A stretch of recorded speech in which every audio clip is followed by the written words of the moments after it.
Before we hear the cases today, I have some guidelines to read. This is a public hearing, and we are the Zoning Board of Adjustments for Putnam County, Florida. We operate under the authority of Articles 11 and 12 of the Land Development Code as amended.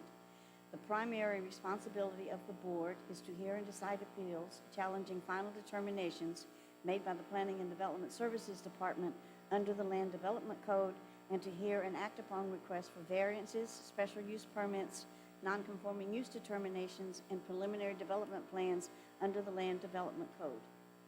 A variance is relaxation of the requirements of the zoning code in a particular case where, because of unusual circumstances, a little enforcement of our zoning code would result in undue or unnecessary hardship. The zoning code permits us to authorize variances only for height, size of structure, size of yards, and open spaces. If we grant a variance, we may impose reasonable conditions on the use of the property, which must be satisfied if the variance is to remain valid. The standards we use in deciding whether or not to grant a variance are listed in Section 45-833 of the Land Development Code. A special use permit is special permission to use property in a fashion which the zoning classification of the property does not automatically permit. If we grant a special use permit, we may impose reasonable conditions on the use of the property, which must be satisfied if the special use permit is to remain valid. Unlike a change in the zoning classification, as a general rule, a special use permit applies only to the specific use requested in the application for special use permit. The standards we use in deciding whether or not to grant a special use permit are listed in Section 45-1083 of the Land Development Code. Procedurally, we will call each case by name and number. A member of the staff will then briefly explain to us the nature of each request. We will then take any comments from the applicant or their representative, followed by any public comments concerning the request. Please direct all comments or statements to the board and not to other people in the audience. Before speaking, we will ask each person to be recognized, come forward to the lectern, and identify his or herself by name and address.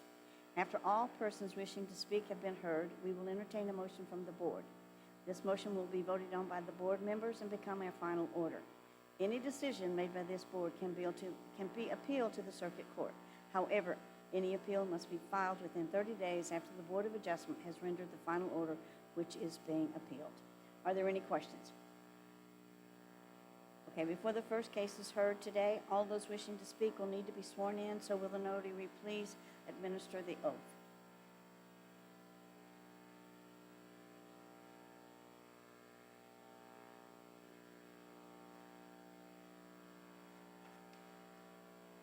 So no one wishing to speak? Okay. Before we hear the first case, Mr. Perry, I think our method of operation is to ask for ex parte communication before we hear the case.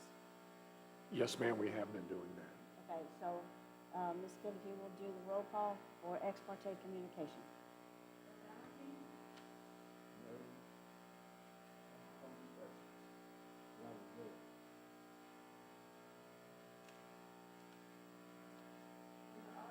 No.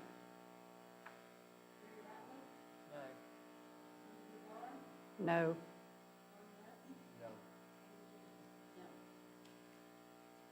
Okay. First case, Ms. Brown. Ready? Yes, ma'am. For the record, Nancy Brown, Planning and Development Services. Going to present to you today case number, special use permit number 22-008. The applicant is R. Donovan Wanda Kennedy. The location of the tower, proposed tower, will be 539 West Pinal Road in Palatka. Parcel ID number 20-10-26-000-0450-0020.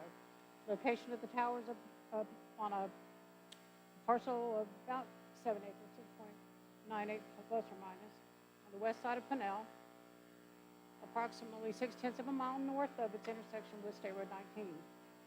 Future land use of the property is urban reserve, and the zoning district is agriculture. We're here today because a special use permit is required for the communication tower to be located in an agricultural zoning district. A little bit of background. LDC section 45-172 requires the permit in the Ag zoning district. This permit has been seen by some of you members at least twice. The first time was in 2012. For 545 days passed without a commencing construction, so that expired, and so did the one-year extension. Most recently, in 2021, we did see this permit come before us. It was when we were in a Zoom meeting, I think our first Zoom meeting, truthfully, and it was approved with conditions. However, the 545 days has elapsed, and according to the staff report, as you see, and testimony from the agent, it was due to the COVID pandemic. Okay. I'm going to show you an aerial map. It may be a little bit difficult to see on your screens, but there is a light blue rectangular area just about in the middle of the screen. The north-south is Putnam. Location of the property again is 6.98 plus or minus acres. You can see it's pretty much pasture land. The picture of the zoning map showing the current and surrounding zones for the property and the adjacent. Future land use map. Pretty much the whole entire area is urban reserve. Again, you can see the property in a light blue on your screen. The next slide is actually the application for the tower from the tower company. Shows the location of the proposed location of the tower in the southwest corner of the property.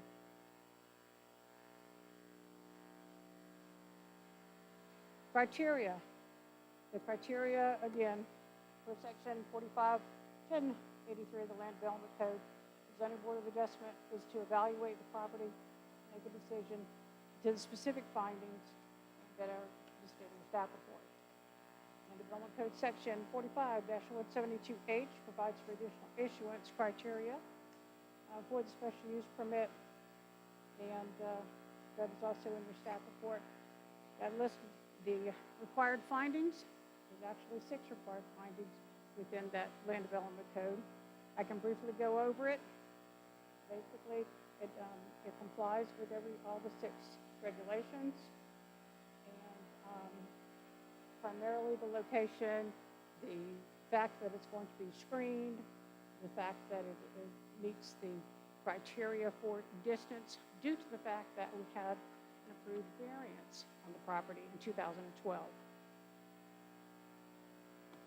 Continued for the list of conditions and conclusion of recommendation. We do recommend approval of the tower. It's a 260-foot tower, 255 feet with 5-foot antenna, and the requirements of the recommendations are to obtain development review, and the applicant is aware of that. Maintain applicable state, county, and federal licenses. Achieve and maintain compliance with the provisions of LDC 45172, which is the communications tower information on the code. Prior to issuance of a building permit, they'll need to provide documentation that there's no hazards to navigation. They have applied for that no hazards to navigation. It did come in for the first 2. According to the agent, they're backlogged at the FAA, so that is going to have to be a condition of approval prior to building permits. They'll also be required to provide us a bond for in case the tower is built and needs to be taken down. Within that, also, you'll be required to provide us access to the parcel, and if it needs to be taken down, they'll have to provide us the information necessary in the required documents for that. Every 10 years, they'll have to supply the building department with an engineering report that it still meets the required codes. Any questions by the board? Yeah, Agent for the applicant is here. Is there any questions specific to that? any questions? Okay, thank you. All right, before we proceed with the application, let's do a site visit roll call. Yes. Yes. Yes. Yes.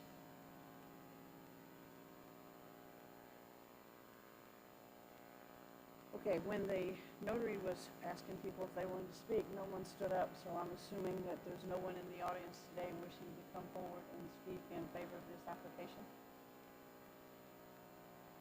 Anyone coming forward? Anyone wishing to come forward and speak in opposition?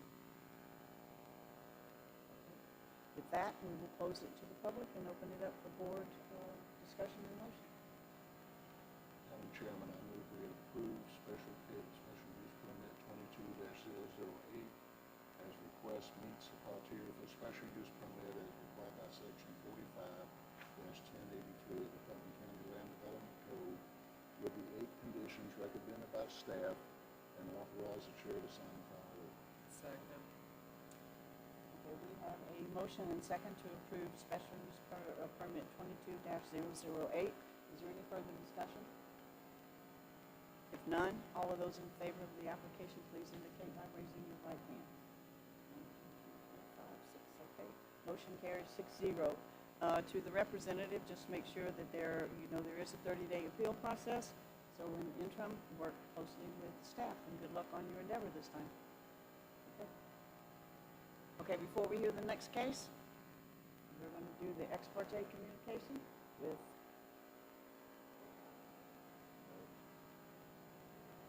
no. No. Okay, for the record, that was B22-009.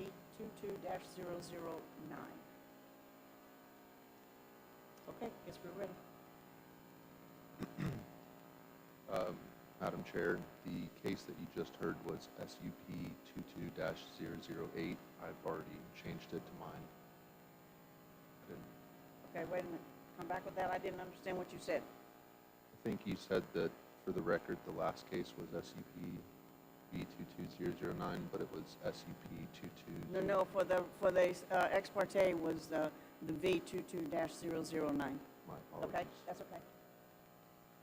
For the record, Zachary Baker, Planning and Development Services. This is variance for a residential case, case number B22-009. The applicants are Sherry and Gordon Braswell, located at 152 Magnolia Street, Satsuma. Future land use for the subject parcel is rural residential. The zoning district is residential 2, R2. Subject parcel totals .13 acres and is located within the Hermit's Cove unrecorded subdivision. The lot is non-conforming to the dimensional requirements of the zoning district and is developed with 1 single-family residence and accessory structures. This variance is being requested to replace a conforming accessory structure. LDC section 45815 requires variance approval by the Zoning Board of Adjustment if proposed setback encroachments exceed 5 feet on the side yard setback. The applicant is requesting a variance to allow the side yard setback reduction from 10 feet to 3 feet. The subject parcel comprises Lot 220 of the Hermit's Cove unrecorded subdivision. The lot is approximately 50 foot wide and contains 5,662 square feet of area, again insufficient for the zoning district. Other improvements on the parcel, coupled with unique conditions of the parcel, prohibit placement of the structure anywhere else. The parcel was developed with an accessory structure that was less than 150 square feet in the same area as the proposed structure. The previous shed no longer serves the needs of the property owner. They want to expand and have a new shed. This request is the minimum variance that will make possible the reasonable use of the land and will grant the property owners the ability to develop an accessory structure which is otherwise permitted in the R2 zoning district. Here you can aerial of the parcel as taken from the property appraiser's map. Here you have a map of the zoning district for the subject parcel and surrounding parcels. The future land use of the subject parcel and surrounding parcels. This is a wetlands map and the FEMA flood zone map. There is a little bit of flood zone A along the western side of the property where the canal is. It's not yet known right now if the proposed shed will be located in that flood zone, but that will be determined at the stage of the building permit.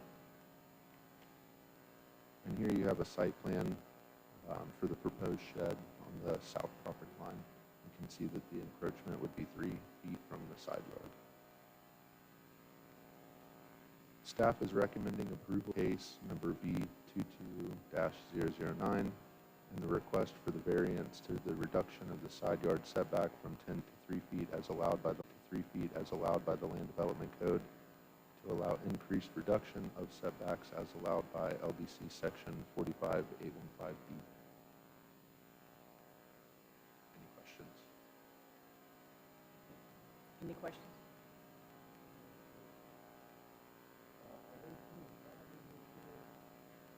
I don't know the answer to that question, sir. I would assume possibly just for lights, but I don't know. That wasn't something that I determined.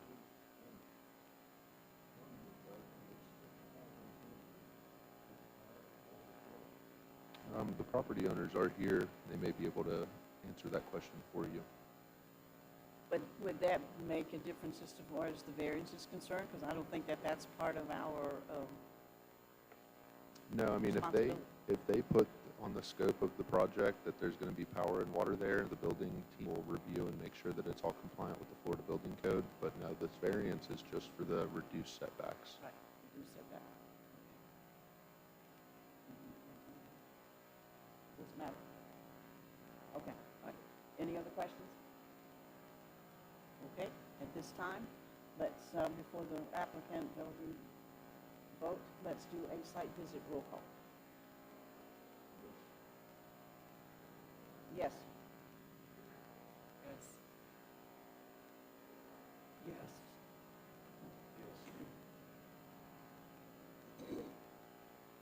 Okay, as previously stated, whenever the notary was swearing in people, no one stood up to take an oath to come and speak. So I will still ask the question, is anyone wishing to come forward and speak in favor of this application? No one's coming forward. Anyone wishing to come forward and speak in opposition? Okay, this time we'll close it to the public and open it up for board motion and discussion. What?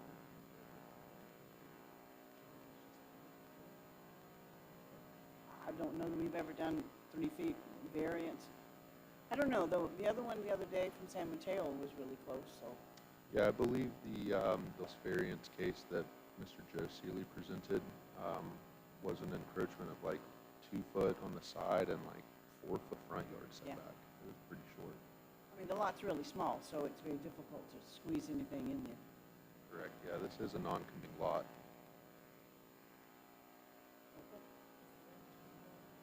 Nobody complained, there's nobody here voicing opinions. Okay, so, we have a motion?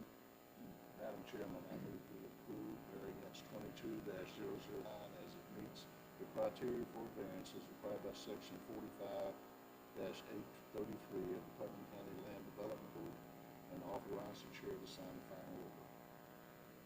We have a motion and a second to approve variance 2-009. Is there any further discussion? If not, all of those in favor, please indicate by raising your right hand.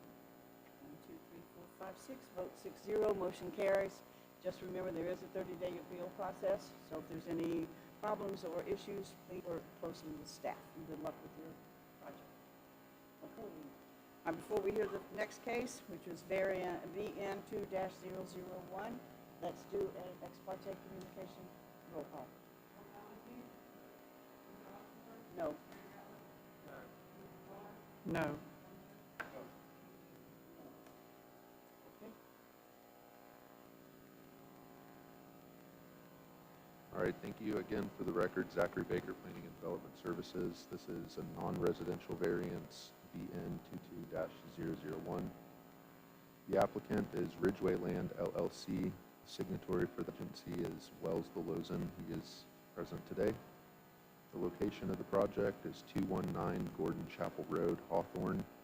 The future land use is industrial. The zoning district is industrial heavy. Subject parcel totals 38.36 acres of land and is located on the west side of Gordon Chapel Road, south of the railroad.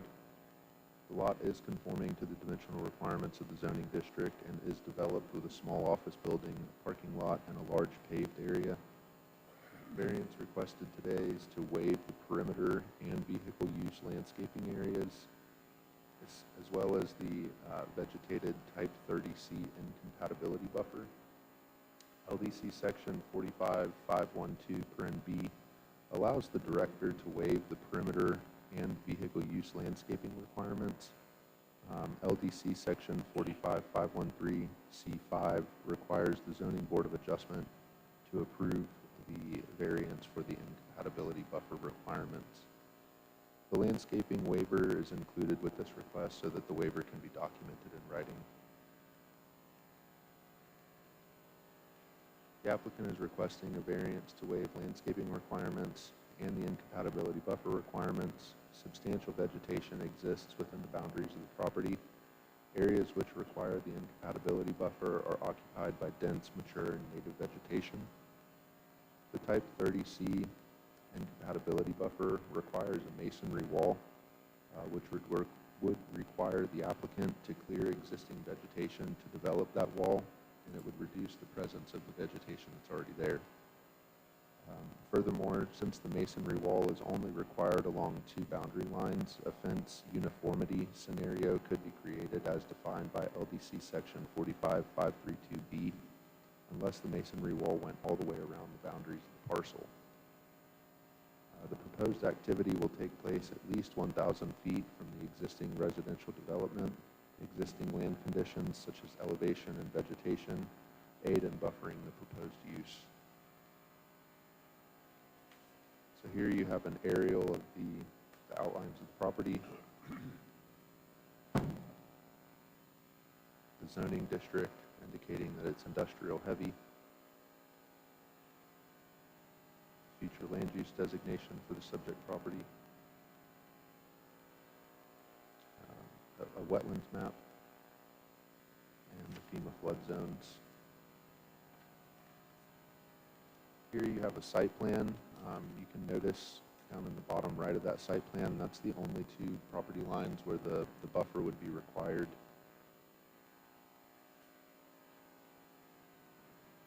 Staff is recommending approval of VN 22-001 to waive the landscaping requirements of LDC section 512 and the incompatibility buffer requirements of LDC section 45513(c)(4 with the following condition. The property owner shall plant a row of evergreen canopy trees which are no less than 8 feet high at the time of planting and are spaced no more than 30 feet apart. The trees are to be planted within 30 foot of the property line along the northern boundary line adjoining parcel 30-10-string-0060-string. Compliance with this condition will be reviewed in the forthcoming DRC submittal. And this map just shows where that buffer is going to be required, those 6 evergreen trees 30 foot apart. It's about 186 foot, so I kind of rounded down a little bit there, but that shows you where it would be. Any questions? Any questions for staff? Okay. All right, let's do site visit roll call.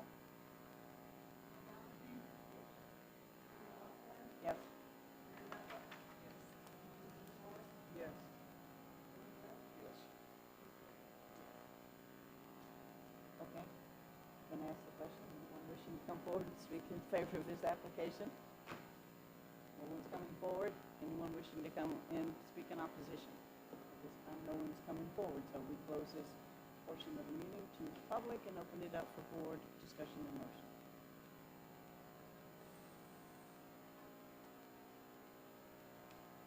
Madam Chairman, I move we approve VN 22-001 as it meets the criteria for variance as required by section 45-833 of the Putnam County Land Development Code with the condition recommended by staff and authorize the chair to sign the final order.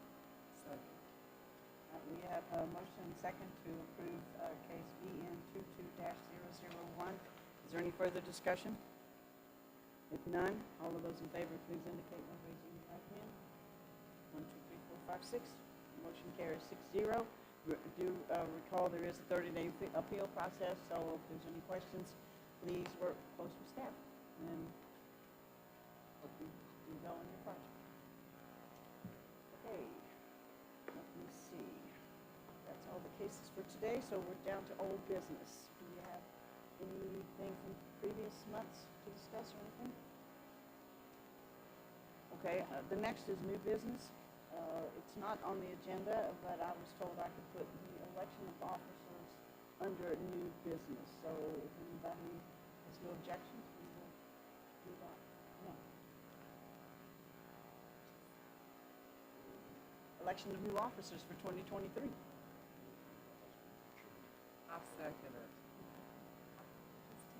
We did it last year. We have to do it every January. Mr. Perry, do you It was need to just the other day. do you need to conduct the actual process?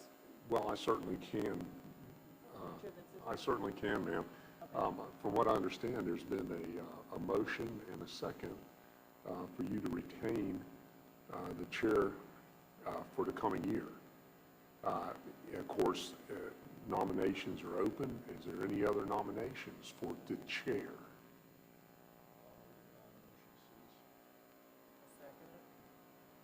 All right. There are no other candidates for the chair. Then Ms. Osborne will be our chair for next year by acclamation. So congratulations. I didn't even have a campaign right. And of course, that brings us to our vice chair. We have to have someone here in the event that our chairperson is not here. Do I hear any nominations for vice chair?